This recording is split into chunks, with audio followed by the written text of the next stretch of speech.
கிட்ட இரட்டை நிலைப்பாடு இருக்கு. அதாவது தமிழகத்துல மீனவர்கள் பிடிப்பதா தமிழக மீனவர்களும் மற்ற மாநில பிடிப்பதா அவர்கள் இந்திய மீனவர்களும் சொல்றாங்கன்னு சொல்லிட்டு விஜய் வந்து நாகப்பட்டினத்துல ஒரு தம்பி வந்து புதுசா வந்திருக்கிறாரு, முழுசா தெரிஞ்சுக்கிட்டு பேசினா நல்லா இருக்கும். ஒரு ஒரு பாலிசி வரும்போது தமிழ் மீனவர்களுக்கும் அல்லது வேற மாநிலத்தை வாழ்ற மீனவர்களுக்கும் பாலிசி வேற வேற கிடையாது.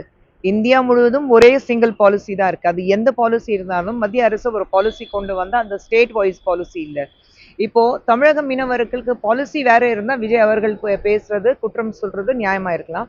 ஆனா அவர் வந்து கொஞ்சம் தெரிஞ்சுட்டு பேசினா நல்லா இருக்கும். அந்த மாவட்டத்துக்கு இன்னும் மேம்படுத்துறதுக்காக மெரைன் காலேஜ் இன்னும் அமைக்கலாம். ஆனா தற்போது வரைய மத்திய அரசும் அதாவது இங்க இருக்கக்கூடிய தமிழ் அரசும் அந்த ஒரு நிலைப்பாடு எடுக்கல. ஏன்னா மெரைன் காலேஜ்ன்றது அந்த கப்பலை படுத்தக்கூடிய அந்த காலேஜ் இன்னும் அங்கே குற்றப்படுறது இல்லை.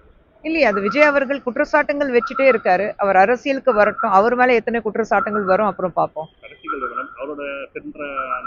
இந்த இன்டர்வியூ விஜய் சார் பத்தி தான் இந்த இன்டர்வியூவா வரட்டும், போய் பேசுவோம்.